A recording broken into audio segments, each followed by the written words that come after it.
The world of knife defense is packed with the dumbest techniques in Hello, all of everybody. martial arts. The vast majority of Give me which a will minute. I'm probably get getting you things killed. started. Bruce Lee is one of the greatest kickers of all time, right?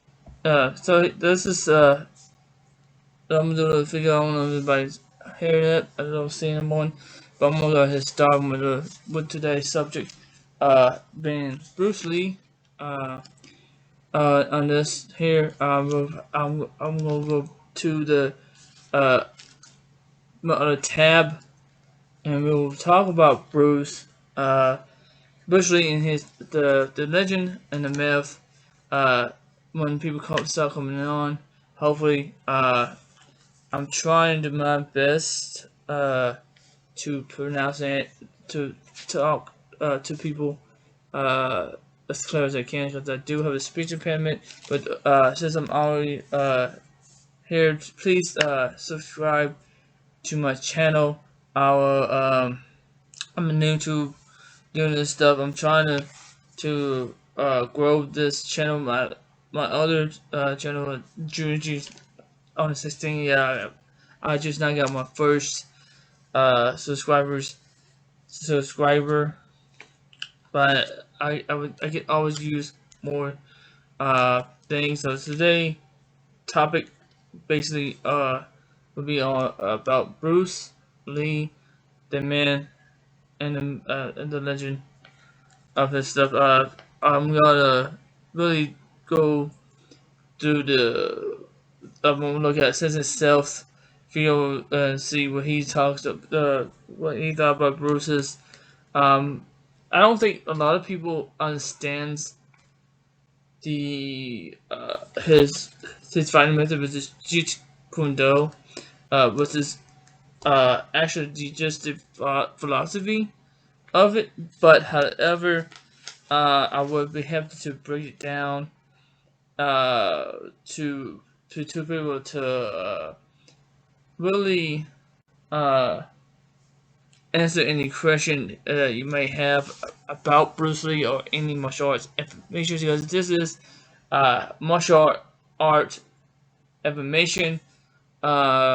Anything that has to do with self-defense, I'll be happy to answer the questions for you. And anything I don't know if this live video will be that to so if you're watching after when this day posted, you give that a thumbs up, please, if you enjoyed the video. What I have to say about Bruce Lee. We're just getting to Sense of Self video. Hopefully people will come in and watch my reaction to this. Right. Bruce Lee is undoubtedly the person who more people have ever seen kick, ever. So today what we're going to do is we're going to watch some Bruce Lee fight scenes. We're going to focus specifically on the kicks, if I like them or if I don't. And I know what you're thinking immediately. Seth, that is so pretentious of you to just act like you can break down whoever you want's kicks on your own YouTube channel for your videos on the internet. And to that I say... Okay, first video. Okay, so this first clip that we've got here is kind of like a front snap roundhouse kick is what we would call it. He immediately does this little skip. It's not a skip. I'm not a super fan. So he says it's a skip. It's not a skip. What it is a pendulum motion. So in JKD you have you have this motion, and the ideally is that you want to get to you want to basically bridge the gap as fast as you can. I don't know if you won't be able to see what I'm looking at when I'm doing live, but if going on here, I'm trying to do my best to go back and forth so you can see what I'm talking about. But as I'm looking at this video and he's reacting, this is typical for anybody who doesn't understand Bruce Lee's style of fight, his fighting method, which is going to Jufeng Kung Fu. Let's continue onward. And I'll just go ahead and say it right now. Wow, that sucks. The first thing we're gonna talk about is Crummy. I'm not a fan of pendulum step. I think that for landing like quick little, like it's good. It makes sense to do. But if you're gonna add power behind it, which obviously isn't the purpose of. You can do power in the pendulum steps. People, you could once you learn understand the mechanics of the pendulum steps, you can once you rotate that help, you should be able to produce your much force, especially if you hit on the chin right on the button to knock somebody out. It's but he's right. Is mainly the main idea for this is to get in and out. Tag is basically saying, "I got you." He is a way from somebody to come in, and I can set up a stop hit. Let's go continue onward. Fight scenes, like the purpose of fight scenes is look sick. When it comes to landing power, I think you lose a lot of momentum by just letting your body shift back. Granted, it makes access for your kicks easier because I can pick up my leg easier when my body is backwards. So what he's doing is he's going from like this really deep, wide stance to then shifting his body backwards, which makes it easier for you to pick that leg up. But let's move on to the kick itself. He feints low here. Now, this is pretty much a question mark kick, but with the lead leg. Made possible by that pendulum step. Usually with the question mark kick. So he calls it question mark kick because of the way Bruce Lee's lean his body back.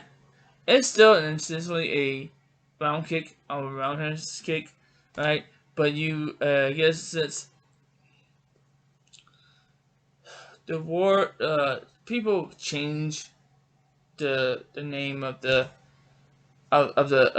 move just because they lean back more, and now it becomes a roundhouse kick, becomes a question mark kick.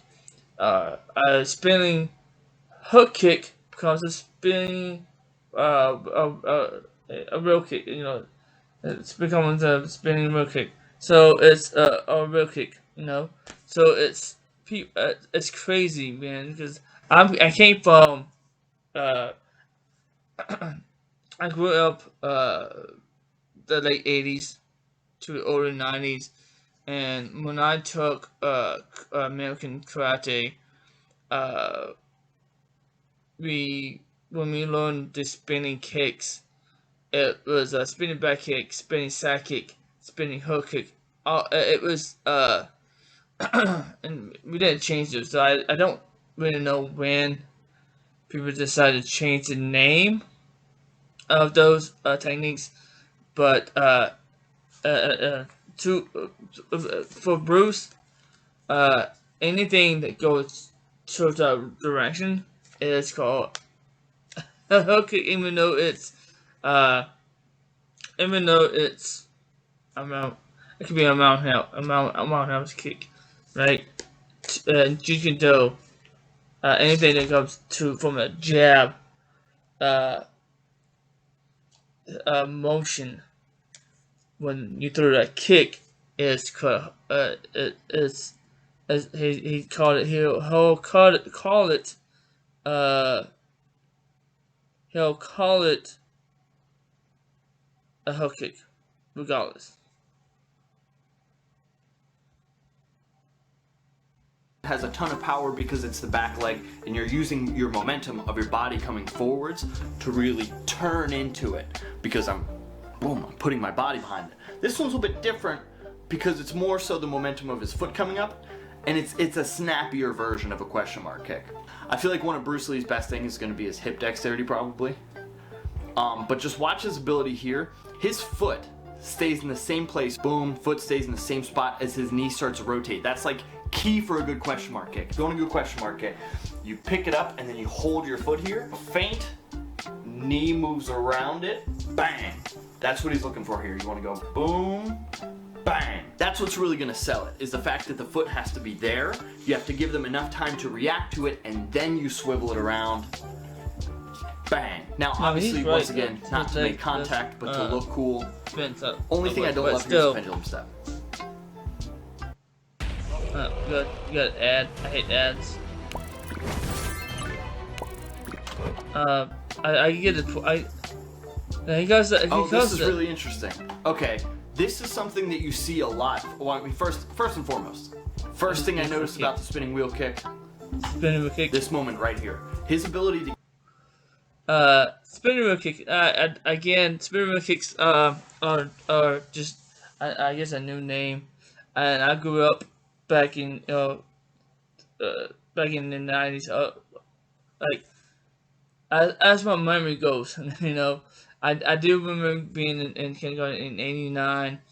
But as far that goes, I'm since I haven't really had any people coming up on videos. At least I'm trying to go back and forth, make sure I have people. So if anybody want to know, I am talking about Bruce Lee. I'm looking at other people's videos what they see about Bruce, and I am going to explain. I also will have I do have a video that I haven't posted yet. Check that out. I'm reviewing some hard to hearts and fight to fit videos, and just my first my reaction to those videos. So let's go back to the reaction. Get his leg like right next to his head is crazy. Yeah, that's wild. But secondly, no, this is the first Lee. This is Bruce. This is really cool because you see this a lot in spinning attacks in fighting in general. It's the throwing of the boom, this hand right here, and what that does is it starts the rotation and it gives a feint. So it goes eyes up here, looks like I'm throwing a punch, and then you swing that back leg around and do this wheel kick. Bang! Uriah Hall did this and smoked that dude on Ultimate Fighter. A spin is something that can be very easily telegraphed, so hiding it with the hands is super important if you want to actually start to land stuff. Like, it's so telegraphed to the point that now Sean O'Malley is fainting spins, and you could I don't know if you can hear him talking in the background or not. If you haven't, since Seth was saying that to hide, you want to be able to use your hand, like a lead hand, to distraction. Bruce understood that the order to not be so telegraphical. I know that's not a word, but so he would be he'll try to be non-telegraphed with it, which he. Man, so we gotta keep doing. He's bringing it down. So let's kind of let's see. And there's it.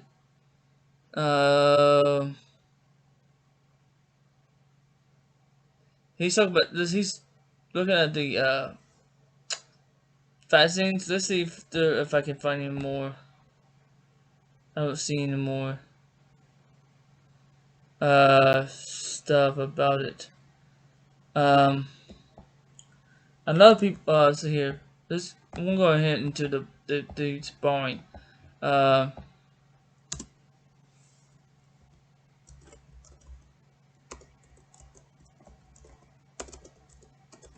If I can, okay. This so his reaction. Let's go ahead and look at his reaction to it. I get commercials. I don't have commercials in my video. But now I'm not monetized.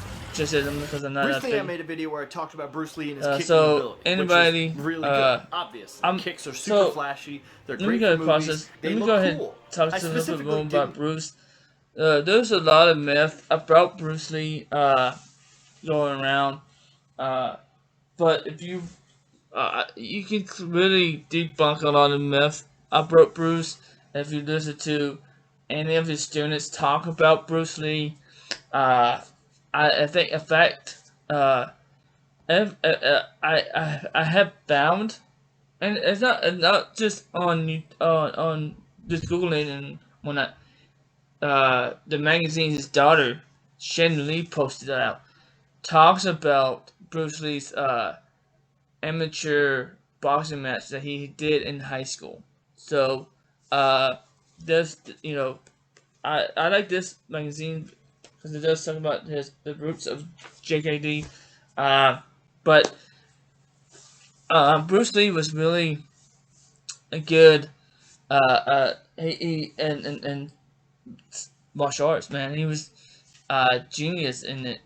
He studied on Ant-Man for 5 years. At Wing Chun. He trained with Ant-Man. I believe kept possibly kept in touch with Ant-Man until Bruce Lee died. I think in fact Ant-Man he died like just a few years after Bruce. Bruce Lee died, I believe. You have to look that up. I'm pretty sure Ant-Man died just a little after. I actually know what to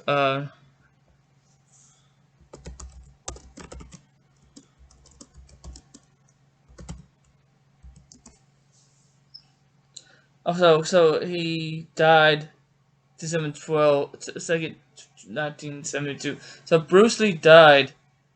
Okay, I was wrong. Ant-Man did died. Just a year. I mean, that's crazy, right? How crazy is that when Bruce Lee died just a little after a year, not even a year, after Ant-Man died, right? Bruce died on June 20th, 1973. He died December 2nd, 1972. I believe he died from cancer. Yeah.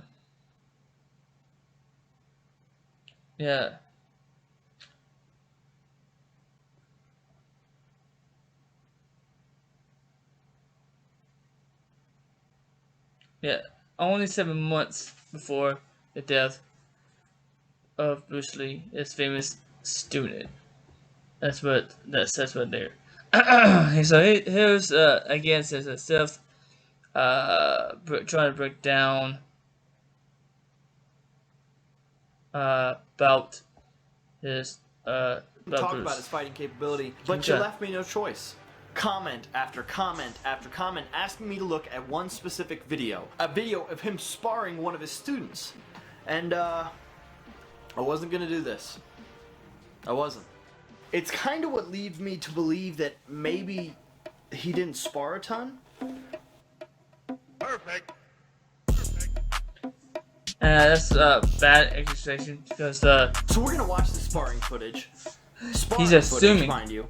And we're gonna look for very specific Okay, details to that's kind of you like and me, lead you right? to believe whether or not somebody could fight. Like where their feet are during an exchange. Distance management. Not only like covering distance, but also not staying too close at specific times. Timing on the kicks, the punches, how their head reacts and moves during exchanges. Also, specifically, one thing that I feel like nobody else looks at is the sparring partner, Dan Inosanto. His student.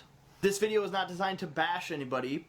I actually haven't watched this clip in a long time. I have seen it, but it'll be like still sort of fresh when I watch it this time. I want to like really try and dig in. You guys asked me to look at it, so that's what we're gonna do.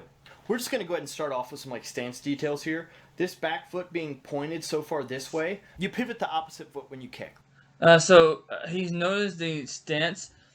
Bruce studied fencing. Those of you who didn't know, Bruce Lee did study fencing. That's where that comes up. I don't know. I'm trying to. I'm gonna have to redo this video, and I don't think you can see this. You might be able to, because I am screenshotting the video when I do. So hopefully when I'm gonna upload that other video, this live video is not going nowhere. So I'm gonna get off. I'm gonna still be recording, but I'm gonna get off the live stream of it.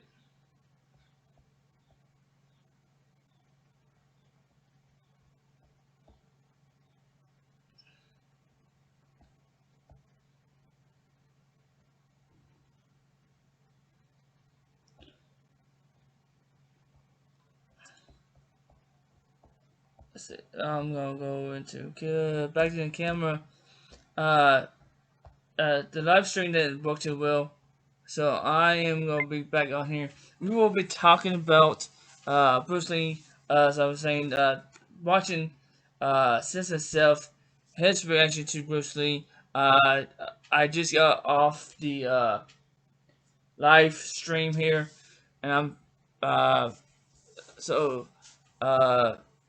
we will be continuing on since looking at Sense of reaction. That's like not super uncommon. So for roundhouse kicks, for side kicks, stuff like that, anything where you're turning the knee sideways, you want to have that other foot pointed in the opposite direction so you can open up your hips. His stance already being like this kind of leads him to be able to just throw a lead leg kick with that rotation with ease.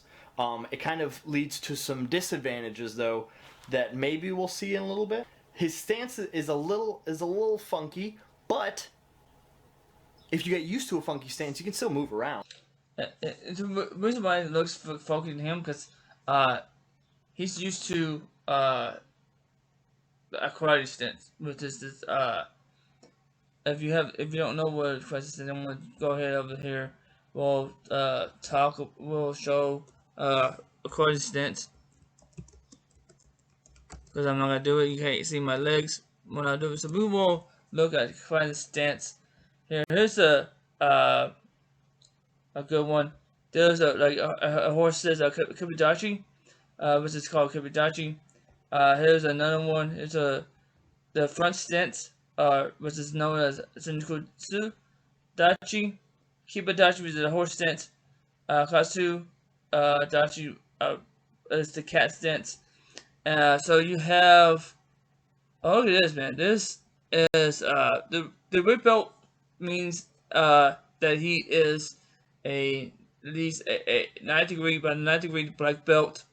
It's the end of the cat stance right here. So that's crazy.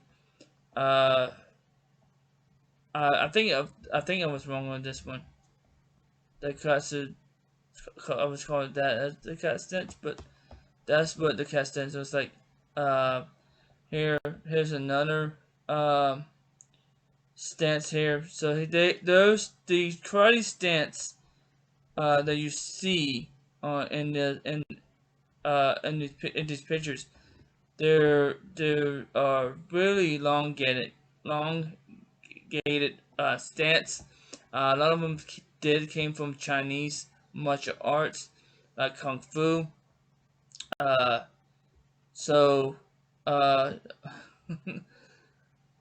you have several different stances, and they all have a purpose for them, and you end up using them in katas.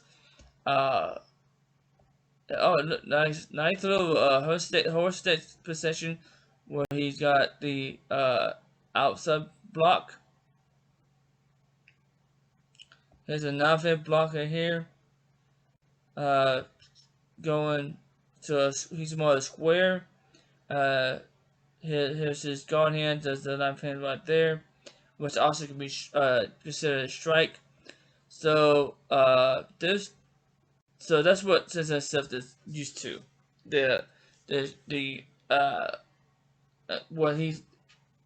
So when you're used to a certain stance and you don't understand another style, then you look at it as a weird stance. So we're not just going to go ahead and dismiss anything immediately. Okay, so he recognizes timing of his sparring partner here. Let's see here. You see this little bit of movement here? Bang! Sparring partner goes for what looks like it's going to be a pulling, like a step behind sidekick. There's the step behind. Now watch Bruce Lee here. Bruce Lee goes... The step behind sidekicks are traditional karate. With the base foot. Really good chamber of that sidekick. Bang, extends it over top of his sparring partner. Looks like he gets a little kick to the nether regions here. Doesn't really extend it. Also doesn't kick super hard. Good timing. Controlled the distance well. Noticed somebody was coming in. Extends that front foot out. This whole time, he had his foot right here between he and his target. If the guy came in before he could extend his kick, he would be able to push off because his foot was there, not his knee. His knee wasn't above his foot. Bang. But here's what I'm worried about. What little contact was made. What's the difference between your lawn and a true green lawn?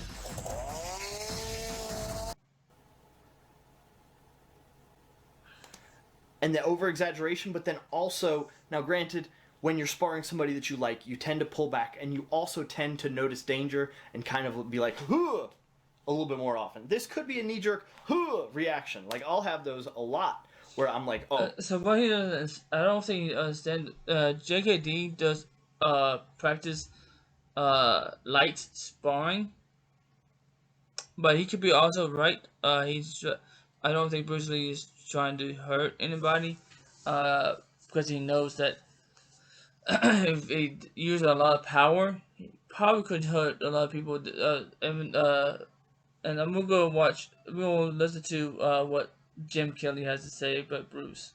Gosh, that could have been much worse than it was. And then maybe he played it off. We're still going to go into this optimistic. Good timing on the technique. Good, technique on the technique. I don't think he had any words on that. And I think as a Mike comment on that. Step behind side kick, spinning rear kick, and then just like a cross. What kind of is strange to me here, one of the kind of key indicators that I thought was a little funky the first time I watched this, obviously this combination right here, bang, bang, it's pretty telegraphed. He gets well out of the way, and he sits right at the end of where he knows the guy's going to be. He understood that distance. But what's weird to me is the timing of how much time came between the last moment of the guy moving forwards with his kick, takes the time, puts the foot down, and is standing there, and then he throws a punch. You would imagine, if you sparred a decent amount, that once you get used to people throwing... Well, he's also he likes to counter. He's a counter attacker, right? So when you're a counter attacker, you're a person who likes to counter. You're waiting for the right time, and you watch your opponent when they come in, and it's okay. Bop bop. He does the kicks. The kicks. He throws those kicks in. Bruce, looking for the timing, and then pop with a straight lead. Punches at you. As soon as that threat is gone, you tend to throw the punch pretty much immediately after. You don't usually use that. You don't usually leave that little gap there. Bang, bang. Just a small indicator of sparring repetitions. Usually, as soon as threat's gone, you fire back. Just a little something that I thought was a little interesting. A lot of the guys from this lineage, this Bruce Lee lineage, throw this punch and turn their head on impact. Bang! Look at that head turn. It's like it's a. Bruce Lee does this too. You'll see it right here. Bang! His was much faster because it was a faster punch, but they still have that little. The student here is in a super, super, super bladed boxing stance. Watch him get into it here. Bang! I mean, he's even stepping back with that other foot. I mean, it looks good for a boxing stance. Okay, so now we've got Bruce reading the movement going forwards. Counter. and then a shot to the body. But look at how close he lets him get on that shot to the body. Student is not moving. Oh, he goes shots to the body and then shots to the head and then camera flash. But then he just stands there. That's what's a little interesting here, is that he's just standing there.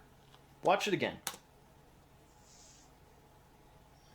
It's kind of what leads me to believe that maybe he didn't spar a ton.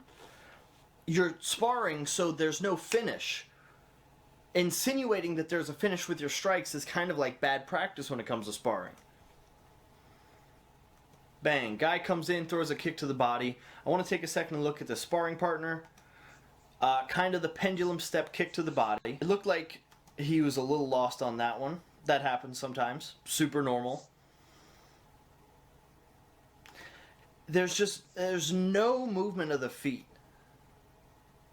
He had a style that was so like, and not like hating. So I'm looking at it and talking about it like I would talk about anybody else. But what we know about him is that he was so big onto movement and fluidity, but there's not like a lot of like bounciness or springiness. He's, you know. That's because it's a light spark. I specifically really want to watch this because he turns the angle, notices incoming movement. The guy comes in with his lead hand all the way down and then his backhand all the way down. Bruce Lee throws like a check ridge hand, pops his head up, bang, and then throws another check ridge hand. Hasn't moved his feet this whole time. The guy's body came into him as he's throwing these punches. Didn't move his feet once. Once he realized he was in and he got that, it almost feels like a little delayed, and then he goes to that sweep. Nice sweep. Technically, a lot of good stuff here. It just feels like the timing of like, and the fluidity of the in-practiceness. Oh, nope, he left it. Crossed his feet. It felt like he was about to...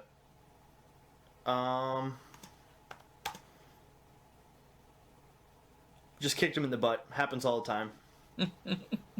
Ooh, okay. So this is probably like the most telling or real combination or like interaction we've had so far.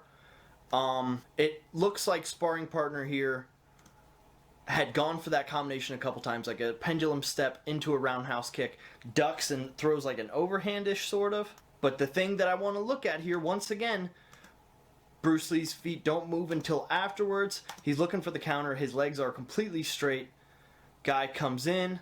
He goes for that check ridge hand. Same thing he's done every time. The guy throws a low roundhouse kick, catches him. He's straight on that back foot. He goes for a lead leg roundhouse kick of his own, then goes to throw a punch off the same hand that foot is off the ground. Usually a little bit of a no-no. Feels kind of funky, feels kind of clunky. And then his back leg is just like, his hip juts out. The thing that got touched is what goes away first, which is usually kind of like something that you work on ironing out. That was a good. This time he actually went straight instead of throwing the ridge hand. Guy throws the exact same combination he's been throwing this whole time, but instead of coming around the outside, he just boom pushes straight into it. Same thing. Back leg is completely straight. Front foot is almost off the ground.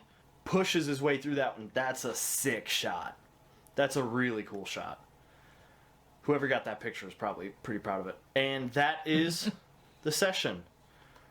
Do we see any more? Oh, this is a different guy. Oh, there's another guy. Heck yeah. Oh. Gentlemen, welcome to the project.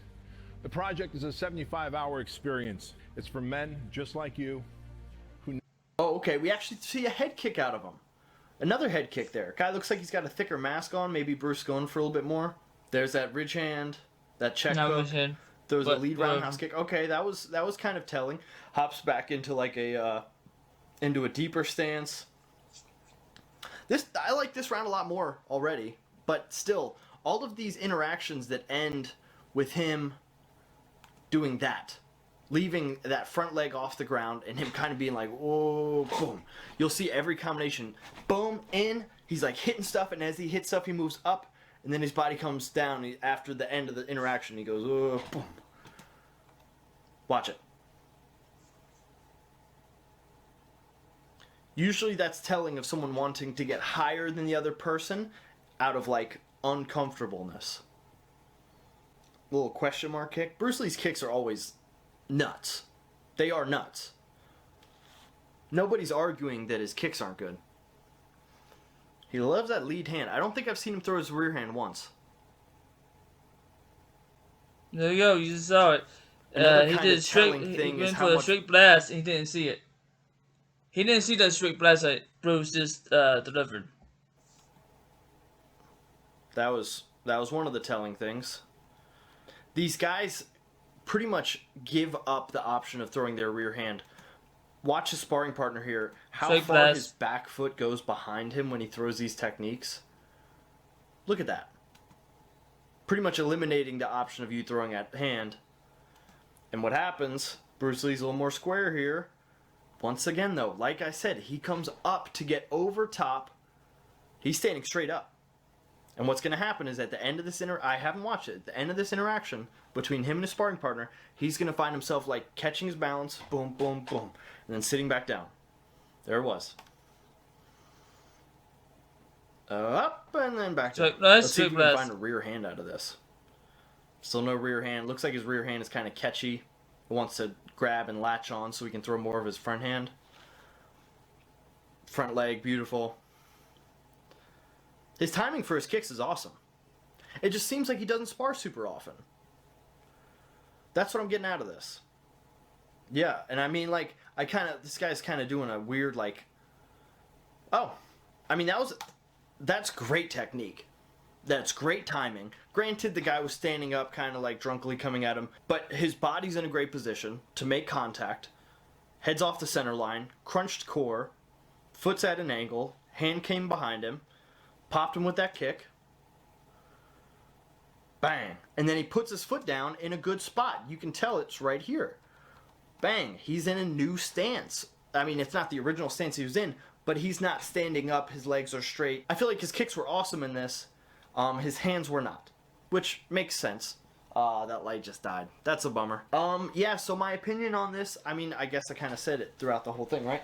My opinion on this is that, I don't think that sparring footage was super telling on Bruce Lee's ability to fight. I don't really know what else to say, to be honest. It's true. It's not really telling you how I wish there's a footage of him sparring with Chuck Norris. That would have been awesome. A sparring footage with Joe Louis. That would be a great one. Jim Kelly. Let's see what Jim Kelly has to say. Or was kind of experienced now. You also had John Saxon, Bruce. Yeah. Was there anybody else that you remembered specifically? There were some scenes that were your favorites, or some scenes that were more difficult than others because of whatever? No,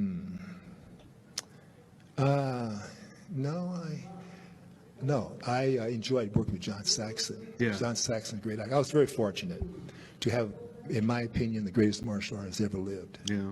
Bruce Lee. I'll talk to you about that later. Probably have questions for me on that.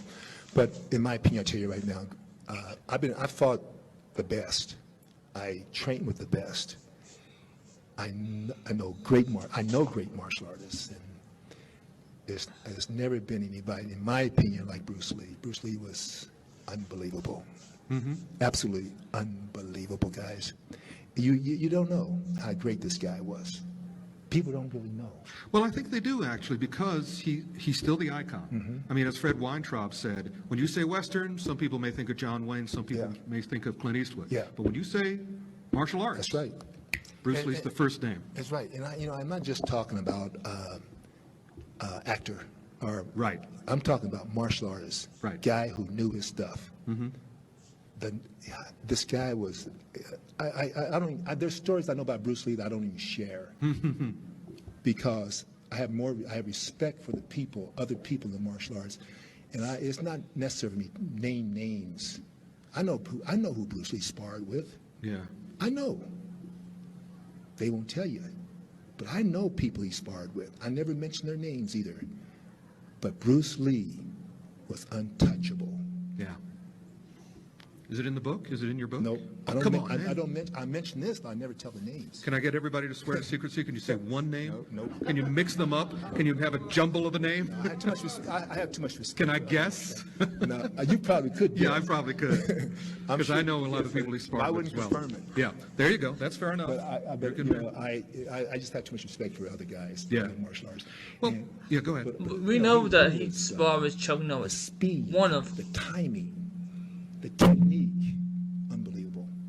Unbelievable. Bruce was the type of guy that he would spar with you. He could spar the guy. I'm not saying whoever, John Doe. John Doe the great, great champion. Okay, John Doe. Yeah. No, it doesn't matter what size. You can be a lightweight, middleweight, heavyweight. Didn't matter, Bruce. Bruce was lightweight. What was Bruce? 155. If he Well, wet, not soaking 145. wet. 145. Yeah, soaking wet. Yeah. Like one, maybe. Yeah. Yeah. Yeah. And what high top? Oh, we'll talk about 5'7" maybe? Gina Bell. Gina Bell was one of the people I did talk about. He could spar with anybody, Bruce. Yeah. any size. Didn't matter what size you were. I've been and he cool was with sparring video, with you. awesome video to watch And- too as well. Hands and feet. And then he said, okay, let's So just we're go gonna hands. watch this video. Just hands. Guy was incredible. That's I'm kung fu. going to leave it at that. Yeah, that's kung fu. Like some people say to me, well, Bruce Lee didn't fight in tournaments because he couldn't, his Let's see technique. what this guy says about this video. Roman fees that rack up overseas. I think this is a video I've watched before, and they incorrectly say the wrong. Smarter ways to define and intercept diseases. And I get it. Precise digital It helps measurements, them faster to, clinical trials. At Janssen R&D, you we're adding monetize the you power want to of make the money complex data and want to people to advance watch AI their and machine learning and transform the almost future of like it. health. What's up, guys? Here we'll be talking about probably the most important, one of the most iconic figures in martial arts, and what people attacks like in movies. This is with the students. There are moments in a few of these exchanges that get the instincts of Bruce Lee out there, and he actually gets hit a couple times in these sparring matches, showing that to me it doesn't seem like it's choreographed, doesn't seem like it's rehearsed. A lot of things seem to just be off Bruce Lee's instincts. Now, we have to mind that this is 1967. I'm not trying to claim that me showing this shows that Bruce Lee can compete with the UFC fighters of today or the martial artists of today. I'm not really saying that at all. But it will show that his skills and his reactions for the time is actually ahead of its time. When you think about 1993, the first UFC event with Horace Gracie, with many of these other one-dimensional martial artists that came from different I backgrounds believe to he's compete with each that other, guy Bruce actually Lee's won that reactions fight, are but they even decided better than to some not. of theirs that I see. let And go this through. competition right here, this sparring thing right here, was over 20 years ago before UFC 1. What we see from Bruce Lee in this, when he goes against his students here, he always, of course, kept a very wide stance. To have a lot of options to move back, which he naturally would do in a lot of these exchanges. He would stance. always move back to counter. What? He never liked to What? move forward You too say- much. are He you liked saying- are lateral you movement telling as me well, but the he didn't move like karate a lot of people would stance, any other traditional stance are not wide? Come on, guy. think he would move. He wasn't super elusive, but you can see that his balance is insane, and he's very quick on his feet as well on reacting, which tells you that he could be very elusive if he wanted to. When you see an opponent move like this, it's a sign that this opponent, this fighter, is planting his feet and he's going to have power in every position. And he always kept a very long distance between him and his opponent, for kicking range, of course. And he's always able to see things coming from that distance when their opponent tries to attack from that initial point. And he always kept his lead hand, which is mostly his right hand, forward. But I do believe Bruce Lee was right-hand dominant. So this shows that he was really reliant I think on... he was left-handed dominant. No, you're right. He was right-hand dominant. But right-hand dominance. Okay, so you're right. My bad. Scratch that. He is right-hand dominant. Usually in boxing, if you use the stance, his stance is backwards, according to those who are boxers, right? So his left hand in boxing would be the left, because that way you can throw the power, your powerhouses from your dominant hand, which would be his right, and which would be a what they call orthodox fighter. He's what he's considered a southpaw right now. But in Jeet Kune Do, Bruce felt that you should lead with your dominant hand. So since I'm a lefty, my steps would be here. Because he was a righty, his right hand was in front instead. The lead kicks and the jabs, especially. That's what you see here. So he's calling them jabs, and the true name for them are straight lead. The straight lead punches are fulcrum punches. Jabs are more horizontal punches. When you hit the two knuckles right here, hold on, let me get my camera up here. You have the two knuckles up here. That's the idea. When you turn it focally, your knuckles that you're hitting are the three knuckles, the top three knuckles that you hit. That's where you hit. Is the when you're using straight lead. Let's continue onward. His line of defense is that front leg, especially the side kick, and the jab. Very quick techniques. Not the jab, it's a straight lead. The thing about Bruce Lee in this, he doesn't use the jab like you would see boxers use. He doesn't throw it out there constantly to set up something or get an angle on his opponent or just keep him away by constantly throwing it out there. When he threw his jab, he threw it very stiff. He threw it as if he was going to try to knock his opponent out with it. And when he throws a jab, he doesn't move. He sits on it. He stays in place and just thrusts it forward at his opponent. You notice... That's a big difference between a jab in boxing and a straight lead in Jeet Kune Do. Look, folks, when you are talking about a style, learn the terminology. Learn it. The whole time his lead hand is forward, similar to what Conor McGregor does in MMA. He puts his fist forward and extends it, because Bruce Lee is around 135 pounds, roughly, and he's about 5'8". He's a pretty long 135-pound man, so he uses that reach to his advantage. And what he uses that for is to barricade his opponent from coming in on him. He makes him take a detour. He makes him take another angle to attack him. And he eliminates one entry movement from his opponent, which is directly forward. So they have to go left, they have to go right, they can go under the lead hand, or they can swipe away the lead hand. But this is all what he wants. You see a couple times his opponent would try to swipe away the lead hand, and he would move his lead hand out of the way of the swipe and catch him with the jab as they're entering on him. Of course, his opponent, his attacks were a little bit too linear. They were a little bit too obvious. And that line of defense, like I said, that front kick is an amazing check. He throws it so quick. And he doesn't throw it like many people today throw it. He throws it with a lot of power and a lot of snap and speed. Because people, when they throw a side kick, they pretty much put their knee in and they throw their heel up. This loses a lot of power and a lot of speed.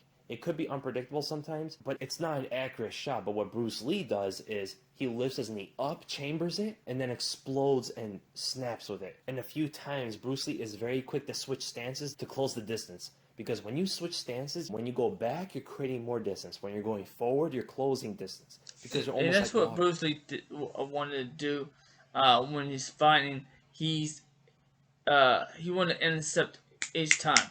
He knew how to get out of the line of attack by using his footwork. He liked to mimic Muhammad Ali, who was his icon. Even though he became an icon, Bruce Lee had an icon, which was Muhammad Ali. And I do like his analogy on this sparring. It's fantastic. I like it a little bit better than Sense itself, only because this guy seems like he talks about it a little bit better than about it, because when you have the understanding of combative systems, then you can kind of get the gist of what they wanted to do. Let's continue on. and he's very quick to switch, either if he's moving back or if he's moving forward. Whenever he sees his opponent open, he switches stances to get that angle to close the distance on his opponent and potentially land a strike on them. And what people would probably think about him, he is not one to not taunt his opponent. He likes to play mind games with his opponents out there, even with his students. You see him taunting his opponents. You'll see him put his head out there for them to hit him. You'll see him start waving his arms, switching to different types of stances after he throws strikes to almost intimidate them. And he creates those moments for himself to get an angle on his opponent or halt the action just enough so he can reset himself. Watching this whole video, you will know that Bruce Lee is naturally a counter striker. He doesn't like to lead. He likes his opponents to open up on them. And that's true. He is a counter striker. As I said, I don't know if you watched the live video, but probably I'm not. I don't know what that looks like. It's in the post. I don't know what's going on with this video, but we already seen this one. I think I do like how he talks about what the brutal display of speed and power, and they got like a Terminator thing here.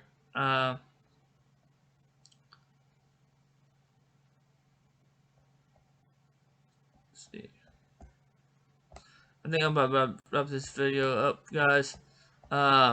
If you have any questions about Bruce Lee, feel free to pop them on the comments down below. I'll be happy to answer any Bruce Lee quick comments that you want. I can answer anything. I know a lot about Bruce. Even his boxing match that he did in high school, before the time he had to go to America. He went to America in 1959. Okay, because he did train with Ip Man since he was 13 to the time he went to America. Supposedly, he beat up a real known triad, I think maybe it was the but anyways, somebody higher up in power. Supposedly, that's probably one reason why he had the main reason why he had to move to America, because he got a lot in trouble when he was living in Hong Kong. So this do one video. I don't know how long I've been on here. I think longer damn time. So 31 minutes. So we will. I'm gonna do this. I'm gonna try to see if I can find this Chuck.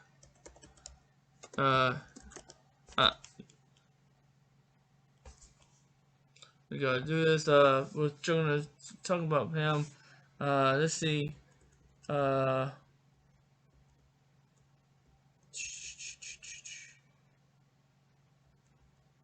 Norris would have done well. That was just 7 years ago. Let's see here.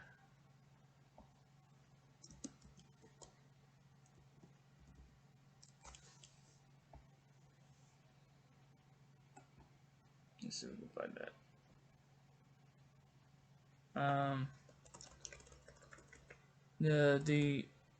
Chuck, I know Chuck Norris talked about him sparring about Bruce, and I thought it was hilarious.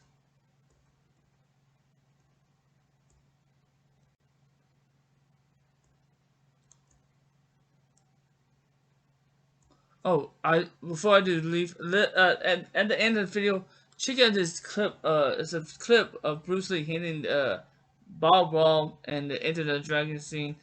Check that out, because that is crazy. Let's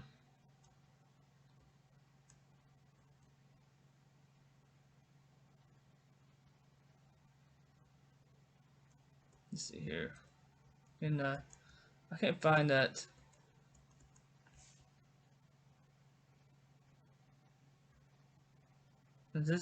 Maybe this is it. I'm not sure. Every time you drive by an empty or abandoned mall, start visualizing King Kong-sized dollar signs. As out of the ashes of all... This is almost like the mythology on Bruce Lee, who you knew very well, and actually your first movie... I did my first film with him in 1972. What was he like? Well, Bruce, you know, when I fought for the world title here in New York at Madison Square Garden in 1968, Bruce was doing a TV series called The Green Hornet. And so he was a guest. And after I had won the title, the promoter introduced me to Bruce. And so Bruce and I started talking, and we really got involved in our conversation. He says, well, let's work out when we get back to LA. And I said, okay. So we went back, and we worked out together for a couple of years. Now, what does that mean, let's work out? You go, We just worked lift out. barbells?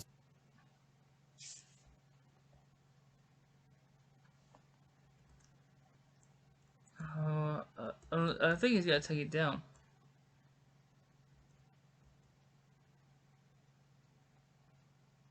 This is.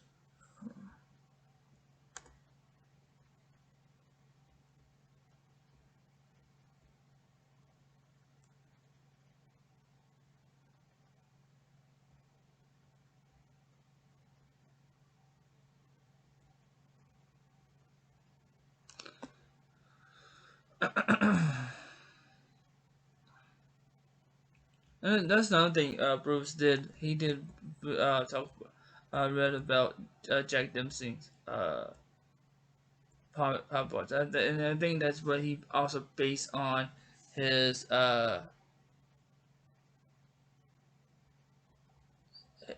punches based off the that man's analogy of power punching. Let's see here. Let's check this one out. I think this is one. He used to be another Bob. A nice mission. Well, Bruce, you know, of course, MMA wasn't in existence when Bruce and I were training, and when I was fighting. Even though we fought bare-fisted during our competition, we had a lot of injuries, but it wasn't an MMA style fighting. Look at that. And but I think, you know, of course, I have to say, you know, being confident in myself, that I feel I would have done very well in the MMA arena because of my judo training. I was a black belt in judo, and plus I had multiple black belts in karate, taekwondo, you know, tang soo do, and so forth. And plus I studied jiu-jitsu with Gene LaBelle back in the early 60s and 70s. And so I felt I was pretty well rounded, and I really credit that for the success I had in the ring of my competitive days. And so I felt I would have done well, and I think Bruce would have too. You know, he was a fanatical trainer. When he and I'd work out, we'd work out for 3 or 4 hours in his backyard in Culver City, California. And after we finished working out, we'd go into the living room, and I'd sit down on the couch, and Linda, his wife, would bring me a glass of iced tea. Well, Bruce would drop down on the floor and start doing crunches. I said, Bruce, you know, there's times to relax too. You know, you need to relax as well, because you'll burn that engine out if you keep right on training all the time. You've got to recharge your battery. And but Bruce had a hard time doing that. He had a hard time recharging his battery. Come on. Yeah. And then. Good. Good. Ouch. Ooh. Okay. The martial arts changed my whole life. I was a very shy kid growing up, and I was terrified to get up in front of anyone and talk. All through high school, I never once got in front of a class to give a book report or anything. When the teacher called me up and say, my real name is Carlos, by the way. When he talks about him and Bruce they get up and say, would you come up and give a book report? I'd be sitting at my desk, and I'd go, and my face would turn beet red from embarrassment, but I thought if I got up there, I'd be more embarrassed. So I went through that very insecure time in my life. Then when I went to Korea at the age of 19 and attained my black belt, I came back to the States. Now I'm 22 years old, and I'm stationed at March Air Force Base in Riverside, California. And I thought, and so I was doing my martial arts. Now this is 1961, 62, and no one really knew anything about the martial arts at that time. And so I'm doing my kicks and punches and all that, and all the GIs on the base would watch me and they say, will you teach me that? Teach us that stuff. And I thought, well, maybe I'll start a club on the base. So I decided to give a demonstration at the gym on the base, and I'll never forget this. This was 40-some years ago, and that night I sent out notices to everybody that I'm gonna give a demonstration, and I thought, well, I'm gonna have to give a talk. And I'm 22 years old and never done this in my life. So I wrote out about a half-page speech, and I memorized this thing for 2 weeks. I could say it forwards, backwards, sideways, whatever.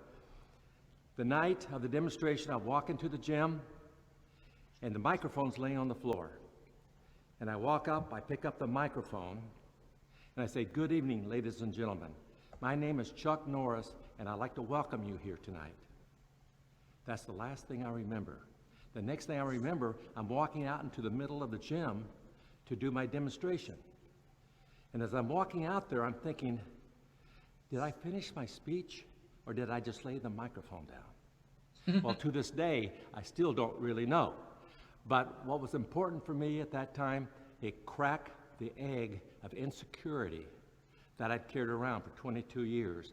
And then I kept forcing myself until that egg cracked open.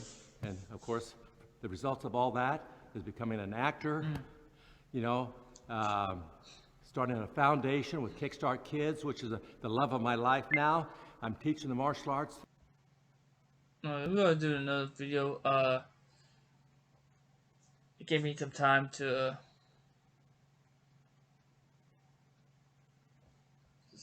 can we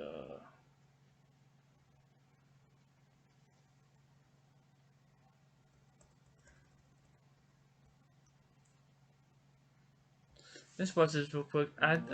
Goodbye and the spam calls. Hello to a phone plan with built-in spam blocking. You've been behind the scenes for a while. I mean, with the martial arts, there's a story you told me of you saw Bruce Lee, and Chuck Norris spar as a kid. Can you tell us more? Yeah, well, I mean, I started, you know, as a kid in Tang Soo Do, and this is before Chuck was an actor, you know, to the extent that he's an actor now. But anyway, you know, he was, you know, he had these facilities. One of them literally just down the hill here in Sherman Oaks, and he used to have a ton of people coming in there working out. And so my father, he retired, at least that time when he retired a few times, and so he had a lot of free time. So he started going over there, he was training. And so I got in, I started training there as a kid. And long story short is that my father is training with Chuck, doing privates. And Chuck says, I got a guy I want you to work with. And he has a lot of free time. And I think you guys will be great together. And my dad says, okay, that sounds great to me. He shows up, there's this guy with this beard, you can't even recognize him. Except for he had these smashing blue piercing eyes coming out. It was Steve McQueen. So Chuck put my father and Steve together, and they trained together for years. So that's right from the time I was on. But part of that story so we'll have to, that the whole group that was there, because then Steve really brought I'm gonna have to watch this video next time. I've been on here too long. My ears just like that.